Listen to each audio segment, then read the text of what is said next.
Senator Fawcett.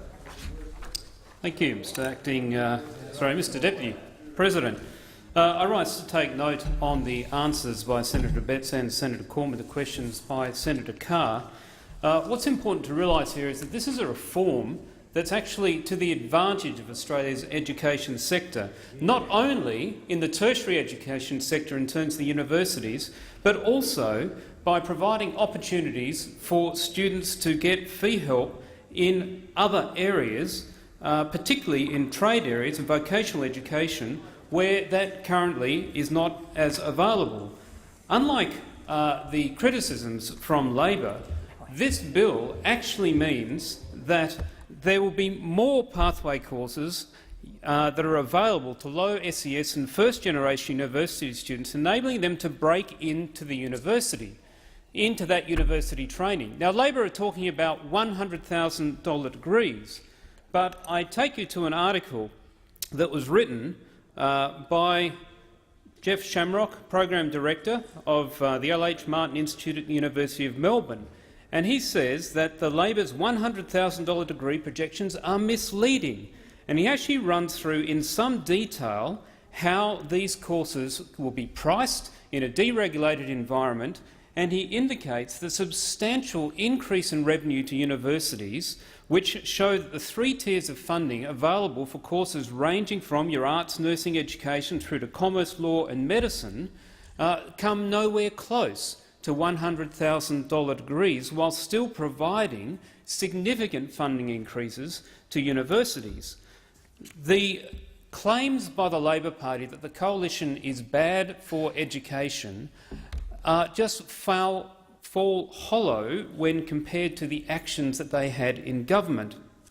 Here is a coalition government that is providing pathways for people from low SES backgrounds, providing fee help and vet fee help loans for people that aren't currently entitled to it, and importantly, providing funding for things like the National Collaborative Research Infrastructure Strategy, which employs some 1,500 Australians.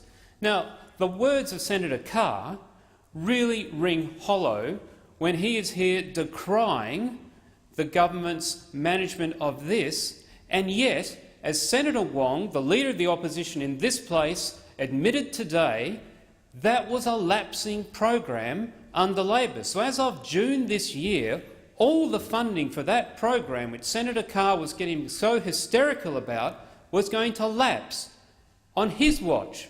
What did he do when he was the minister in the Labor government to prevent the lapsing program, which meant there would be no funding for the National Collaborative Research Infrastructure Strategy?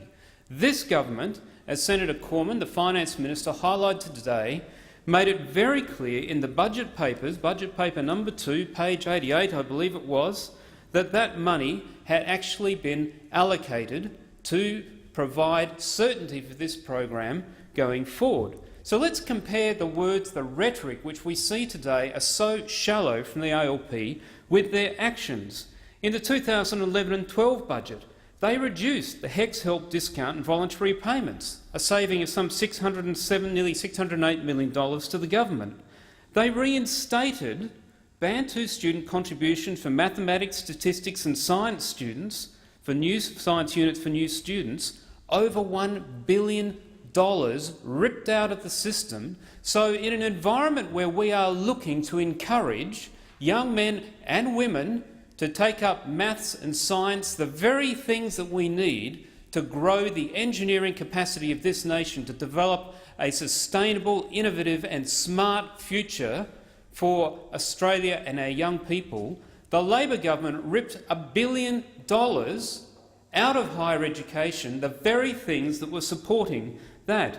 All up, Mr Deputy President, the previous government took some $6.5 billion out of higher education. $6.5 billion. And the best that they can do when this government looks to put in place reform measures that will make higher education more affordable, sustainable into the future and, importantly, accessible to people who need it, they come and criticise it while completely ignoring the fact that when they were in government, they disadvantaged the very people that they now claim to support and represent. The government stands by these Senator, measures. your time has expired.